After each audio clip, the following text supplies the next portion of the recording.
نواز شریف نے خطاب کے آخر میں پاکستان اور مسلم امہ کے لیے دعا بھی کی۔ کیا کیا مانگا آپ بھی جانیے۔ دعا کرو اللہ تعالیٰ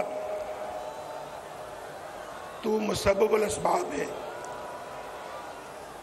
تو رب العالمین ہے، تو ارحم الراحمین ہے، تو ہمارے حال پہ رحم فرما،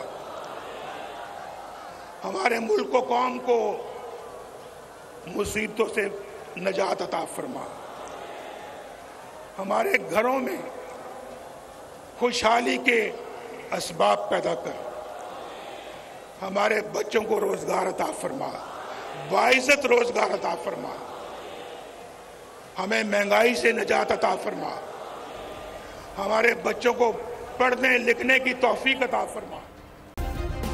سبسکرائب کریں اور بیل دبائیں تاکہ کوئی خبر رہ نہ جائے۔